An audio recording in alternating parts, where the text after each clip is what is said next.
How to Stop Worrying, written by Ernest Holmes, read by Jim Wentland. Friends, wouldn't it be wonderful if we could learn to stop worrying? You and I know how futile it is to fuss and fret, and 9 times out of 10 when we ask ourselves, why are we so worked up? We can't put a finger on any definite reason or incident in our lives that started what we call a worry pattern of thought. Why, then, do we worry? Jesus said, "Take no anxious thought for the morrow." And then he added that there is a truth which can set you free from the need to worry about anything. Modern science and our new religious outlook are doing more to help us overcome our worries today than ever before, for science is showing us why we worry, and religion is teaching us why we do not have to worry. This should mean a great deal to us, because everyone worries about something. And at the same time that everyone worries about something, very few people understand what worry is or how it works. Most people, and this seems surprising, most people have no idea what causes their worries. For example, an accomplished architect is asked to do a drawing for a new building. He is a man of experience and achievement, but when he is assigned to his new job, he begins to worry about it.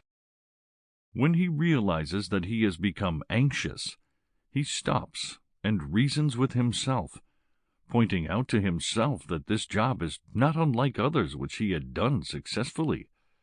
He has a good background of training. He has had years of successful experience. Technically and professionally, he is sure of himself. But still, he worries. A salesman has an appointment with a client, and he is anxious about the meeting. He thinks to himself, I have a product to sell in which I have the greatest confidence. The person that I am meeting is not unlike other clients to whom I have spoken. I know how to present my ideas with ease, but still I am worried. Now, in these illustrations, this important factor is revealed. There is no apparent reason why they should be worried, or if there is a reason, they are unconscious of it. This leads to the important conclusions that most of the things we are worried about have no relationship to the worrying. In the case of the architect, the assignment of the new job and the fact that he was anxious about it must stand as 2 separate things if we are to understand the nature of his worry and arrive at a place where he can overcome it. He must understand that these 2 factors have no relationship to his worry. Therefore, we are led to the conclusion that we now know that anxiety is rarely related to what we are now doing, but arises out of certain mental tendencies of which we are not aware. The question then arises, where does worry come from, and how did it get here in the first place? Let's see what psychology has to offer to explain where our worries come from. It is broadly agreed that worry is a thought pattern. We can all understand this because we are acquainted with patterns, whether they be patterns for making a dress, or for making a cake, or for making a house. Psychology also tells us that these anxiety thought patterns, as they are called, were acquired either in infancy or in early childhood.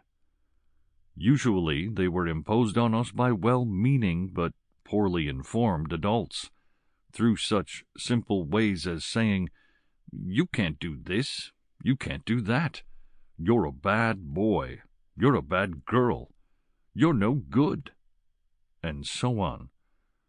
These statements of rejection and condemnation were repeated so many times that the infant mind accepted them as the truth about himself, and this negative idea about himself became, by way of illustration, like a stained glass window through which the rays of light are to be filtered and conditioned throughout the rest of his life.